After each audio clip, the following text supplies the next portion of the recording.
Welcome. നബി സല്ലല്ലാഹു അലൈഹി വസല്ലമയുടെ ജീവിതകാലത്ത് ദജ്ജാലിനെ നേരിട്ട് കണ്ട സ്വഹാബിയെ കുറിച്ച് നിങ്ങൾ കേട്ടിട്ടുണ്ടോ? ഒരു ദിവസം നബി സല്ലല്ലാഹു അലൈഹി വസല്ലമ പള്ളിയിലെ നമസ്കാര ശേഷം മിമ്പറിൽ കയറിയിരുന്നു കൊണ്ട് ജനങ്ങളോട് പറഞ്ഞു, നിങ്ങൾ എല്ലാവരും നിങ്ങളുടെ യഥാസ്ഥാനത്ത് പോയിരിക്കുക. കേട്ട മാത്രയിൽ തന്നെ സ്വഹാബികളെല്ലാം അത് അനുസരിച്ചു. അവർ എല്ലാവരും പ്രവാചകന് എന്താണ് പറയാനുള്ളത് എന്നറിയാൻ ആകാംക്ഷയോടെ അദ്ദേഹത്തിന്റെ മുഖത്തേക്ക് നോക്കി നിന്നു. ഞാൻ നിങ്ങളെ വിളിച്ചു കൂട്ടിയത് ഒരു പ്രത്യേക കാര്യം പറയാനാണ്. തമീമുദ്ദാരി എന്നാൽ ഒരു ക്രിസ്ത്യൻ പുരോഹിതനാണ്. അദ്ദേഹം വന്ന് എന്നോട് ഒരു കാര്യം വിവരിക്കുകയും ഇസ്ലാം മതം സ്വീകരിക്കുകയും ചെയ്തു. ഞാൻ നിങ്ങളോട് ദജ്ജാലിനെ കുറിച്ച് മുമ്പ് കാര്യങ്ങൾ പറഞ്ഞിട്ടില്ലേ?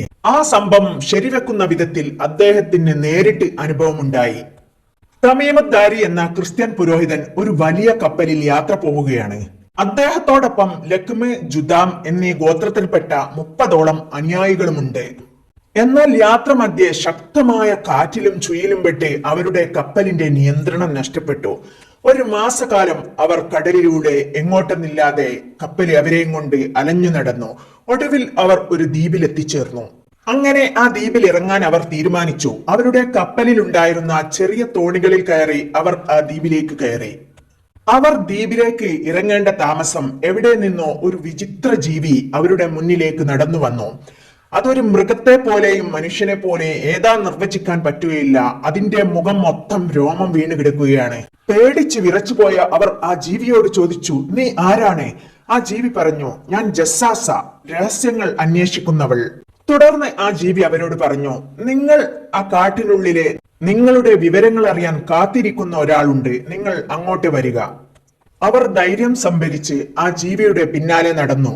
ഇത് വല്ല പിശാചോ പ്രേതമോ മറ്റോ ആയിരിക്കുമെന്ന് അവർക്കുള്ളിൽ നല്ല പേടിയുണ്ടായിരുന്നു.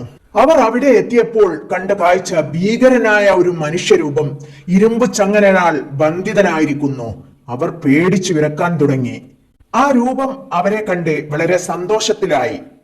നിങ്ങൾ എവിടെ നിന്നാണ് വരുന്നത്? ഞങ്ങൾ അറബികളാണ് എന്ന് പറഞ്ഞപ്പോൾ കൂടുതൽ സന്തോഷിച്ചു. ആ വിചിത്ര ജീവി ഞങ്ങളോട് ചോദിച്ചു, ബൈസാനിലെ ഈത്തപ്പനക്കുലകൾ ഇപ്പോൾ കായ്ക്കാറുണ്ടോ? ബൈസാൻ എന്ന് പറഞ്ഞാൽ ഫലസ്തീനിലെ ഒരു പ്രദേശമാണ്. അവർ പറഞ്ഞു, അതെ, അത് കായ്ക്കുന്നുണ്ട്. എങ്കിൽ അത് കായ്ക്കാതിരിക്കുന്ന കാലം ആവാനായിട്ടുണ്ട്.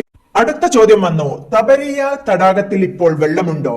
അവർ അതെ എന്ന് പറഞ്ഞു. അപ്പോഴുള്ള പ്രതികരണം, ആ തടാകം വറ്റിവരളാൻ ആയിക്കഴിഞ്ഞു. സുഗർ തടാകത്തിൽ വെള്ളമുണ്ടോ? ജനങ്ങൾ അത് കൃഷി ചെയ്യാൻ ഉപയോഗിക്കുന്നുണ്ടോ? അതെ, അത് ജനങ്ങൾ കൃഷി ചെയ്യാൻ ഉപയോഗിക്കുന്നുണ്ട്. അറബികൾക്കിടയിൽ ഇപ്പോൾ നിരക്ഷരനായ ഒരു പ്രവാചകൻ വന്നിട്ടുണ്ടോ? ഉണ്ടെങ്കിൽ അദ്ദേഹത്തിന്റെ അവസ്ഥ എന്താണ്? അവർ പറഞ്ഞു, ഉണ്ട്, അദ്ദേഹം യസ്രിബിലാണ് താമസിക്കുന്നത്. ഉടൻ ചോദിച്ചു, അറബികൾ അദ്ദേഹത്തോട് യുദ്ധം ചെയ്തിട്ടുണ്ടോ? യുദ്ധം ചെയ്തിട്ടുണ്ട്. എന്താണ് അവസ്ഥ? ചിലപ്പോൾ അറബികൾ ജയിക്കും, ചിലപ്പോൾ മുഹമ്മദും ജയിക്കും. അത് കേട്ട് ദജ്ജാൽ പറഞ്ഞു, ജനങ്ങൾക്ക് അദ്ദേഹത്തെ അനുസരിക്കുന്നതാണ് ഏറ്റവും ഉത്തമം. തുടർന്ന് ആ രൂപം അതിന്റെ ഐഡന്റിറ്റി വെളിപ്പെടുത്തി, ഞാനാണ് മസീഹുദ് ദജ്ജാൽ. എനിക്ക് പുറത്തിറങ്ങാനുള്ള കാലം അടുത്തു കഴിഞ്ഞു. എന്നാൽ ഞാൻ പുറത്തിറങ്ങിയാൽ 40 ദിവസങ്ങൾ കൊണ്ട് മക്കയും മദീനയും അല്ലാത്ത ഭൂമിയിലെ എല്ലാ ചെറിയ സ്ഥലങ്ങൾ വരെ ഞാൻ സന്ദർശിക്കും. മക്ക, മദീന എനിക്ക് പ്രവേശിക്കാൻ കഴിയില്ല. ഞാൻ അവിടെ പ്രവേശിക്കാൻ ശ്രമിക്കുമ്പോഴെല്ലാം ഊരിയ വാളുമായി മലക്കുകൾ എന്നെ പ്രതിരോധിക്കും.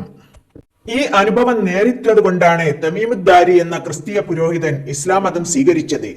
ഈ ലോകത്ത് എന്തെല്ലാം സംഭവിക്കാനിരിക്കുന്നു, നമ്മൾ അനുഭവിക്കാനിരിക്കുന്നു.